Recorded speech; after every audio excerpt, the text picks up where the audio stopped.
Comment devenir rentier? C'est une question que vous êtes nombreux à poser et on va répondre à cette question dans cette vidéo. Je vous invite à rester jusqu'à la fin. Je vous dis à tout de suite.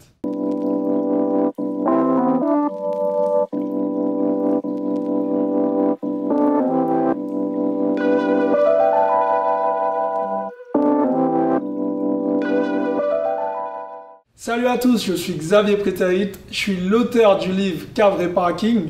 Je suis aussi investisseur immobilier millionnaire et tous les jours en fait j'accompagne des investisseurs à acheter des immeubles de rapport pour justement qu'ils deviennent eux-mêmes rentiers. Alors j'aborde ce sujet, comment être rentier, comment devenir rentier. Alors j'aborde ce sujet tout simplement parce que c'est un sujet qui me tient à cœur. Moi-même je me suis posé cette question auparavant et je suis aujourd'hui devenu rentier grâce à l'immobilier. Alors avant de rentrer dans le vif du sujet, il faudrait déjà s'intéresser à ce fameux mot rentier. En gros, si vous tapez la définition sur un moteur de recherche, vulgairement vous allez tomber sur la définition qui dit c'est quelqu'un qui ne travaille plus et qui vit de ses rentes et ses rentes sont dues aux fruits de ses différents investissements. Alors c'est une définition un peu à l'arrache, mais la réalité, c'est à peu près ça. Alors, est-ce que quand on est rentier, ça veut dire qu'on ne travaille plus du tout? J'ai envie de vous dire, ça dépend de chacun. Moi, en tant que rentier, je continue toujours à travailler autant. La seule différence, c'est qu'il n'y a pas un patron qui est derrière moi qui me dit quand faire les choses, où les faire et surtout à quelle heure les faire. Je suis maître de mon temps et ça n'a pas de prix. Alors, rentier, avant tout, c'est déjà se dire qu'on est maître de son temps. Alors, comment savoir si vous pouvez être rentier ou pas? Alors l'idée c'est une histoire de montant. Ce que je vous invite à faire dans un premier temps, c'est de prendre une feuille et de noter sur cette feuille tous les éléments qui sont primordiaux pour vous, c'est-à-dire toutes les dépenses que vous avez dans le mois et auxquelles vous ne pouvez pas, vous passer, quoi. Alors je vous invite à prendre une feuille et de noter toutes les dépenses que vous avez, les dépenses mensuelles, et de voir parmi ces dépenses, quelles sont les dépenses qui sont primordiales pour vous. Une fois que vous avez fait ça, vous allez vous rendre compte que, effectivement, on commence à placer, par exemple, l'abonnement cinéma, qui n'est pas spécialement primordial. On met soit l'abonnement pour le club de golf. Et il y a énormément de choses comme ça qui font grossir, si vous voulez, la note.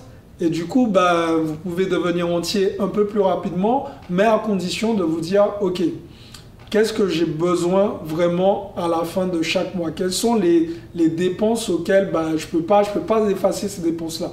Alors, je parle de loyer, je parle de facture d'électricité, eau, téléphone. Ce sont des choses dont on a besoin au quotidien. Donc, effectivement, on ne peut pas faire sans. Alors, une fois que vous avez effectué tout le calcul, si vous avez par exemple 1000 € de dépenses, vous aurez compris qu'il vous faudra en moyenne 1000 € de rente mensuelle. À 1000 € de rente, vous allez comprendre que demain, si vous ne travaillez pas, vous allez pouvoir survivre. Enfin, voilà, l'idée, ce n'est pas de se dire, bon, une fois que je fais 1000 €, j'arrête de travailler, c'est fini. Mais c'est déjà de se dire que j'ai cette possibilité d'arrêter de travailler ou pas. C'est vrai que quand on franchit ce cap où on a ce seuil, on atteint le seuil financier qui nous permet d'être libre financièrement, c'est-à-dire de ne pas forcément dépendre d'un patron, à ce moment-là, les choses sont différentes. On voit les choses différemment et les choses s'accélèrent. Alors, bien évidemment, je suis pertinemment conscient qu'on ne devient pas rentier, entre guillemets, on ne vit pas avec 1000 € par mois, il faut beaucoup plus, c'est juste un exemple que je vous donne.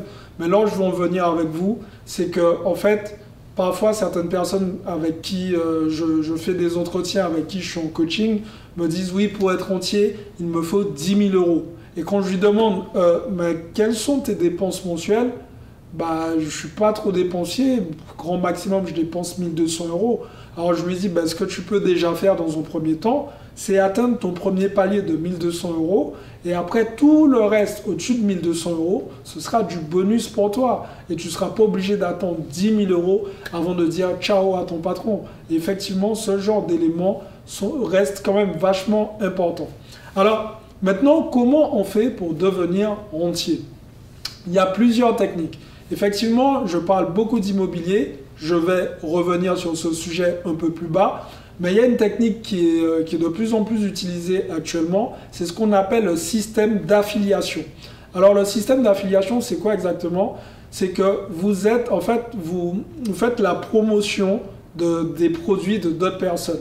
Par exemple, si vous avez un site internet et qu'il y a un de vos amis entrepreneurs qui vend un produit qui est à peu près dans la même thématique que vous, si vous n'avez pas de produit, vous pouvez tout simplement lui dire « Bon, écoute, je promouvois ton produit et par la suite, tu me reverses une commission. » Effectivement, il y a des gens qui gagnent très très bien leur vie uniquement avec l'affiliation.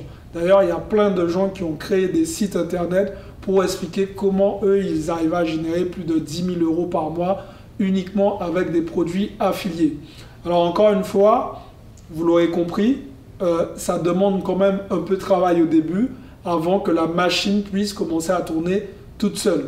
Alors pour l'affiliation, c'est un des points sur lesquels vous pouvez éventuellement vous lancer pour essayer de devenir entier. Alors, il y a aussi ce qu'on appelle les influenceurs sur Instagram. Les influenceurs sur Instagram, ça marche comment? C'est-à-dire que ce sont des personnes qui vont être payées pour promouvoir certains produits. Un peu comme le système d'affiliation, mais c'est différent. La différence avec l'influenceur, c'est que lui, il va essayer d'influencer sa communauté à consommer par exemple un produit. S'il teste une bouteille d'eau, il va dire à sa communauté, bon ben voilà qu'il a testé ça, et les bienfaits de cette bouteille d'eau, ce qu'il ressent avec une autre bouteille d'eau, il va être un peu, si vous voulez, le bêta-testeur et pour le coup, il va être rémunéré pour ça. Les influenceurs aussi ont cette possibilité de voyager gratuitement et en contrepartie, ils expliquent tous les avantages ou les inconvénients qu'ils ont fait lors de leur voyage. Ils vous parlent un peu de leur voyage et pour ça aussi, ils sont très bien rémunérés.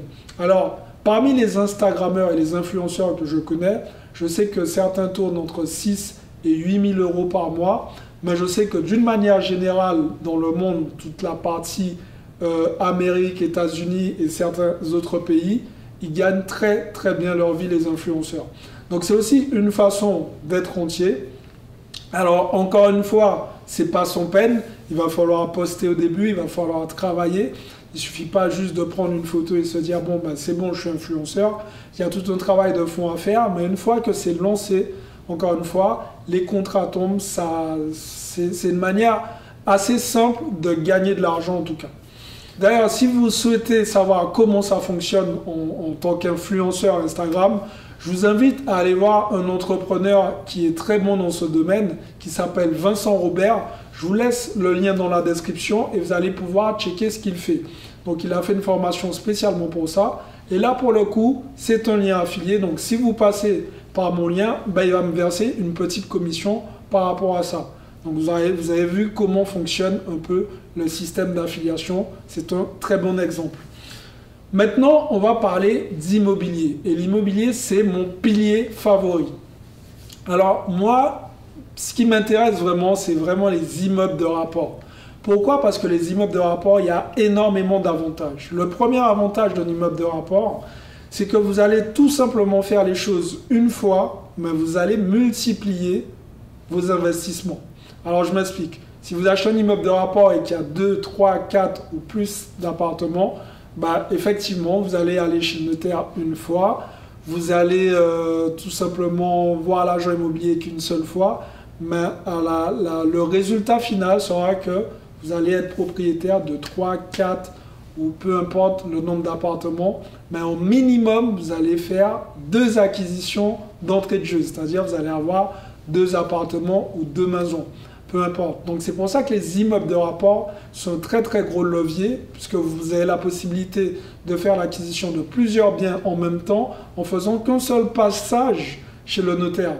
Contrairement à quand j'ai commencé, je cherchais un bien et finalement avec ce bien-là, je me rendais compte que j'allais pas être entier comme ça. Et j'ai fait ça 2-3 fois quand je me suis rendu compte que c'était pas la meilleure des solutions. Je suis passé aux immeubles de rapport. Et là, c'était l'élément déclencheur. Et c'est d'ailleurs comme ça, grâce aux immeubles de rapport, que je suis devenu moi-même rentier. Alors, j'espère que cette vidéo vous a plu, j'espère qu'elle vous a apporté énormément de valeur. Si c'est le cas, mettez-moi un gros like sur cette vidéo. Si vous voulez faire comme moi, apprendre les techniques pour investir dans les immeubles de rapport, je vous invite tout simplement aussi à cliquer dans la description. Je vous ai préparé une formation spécialement sur les immeubles de rapport. C'est une formation où je vous explique tout de A à Z.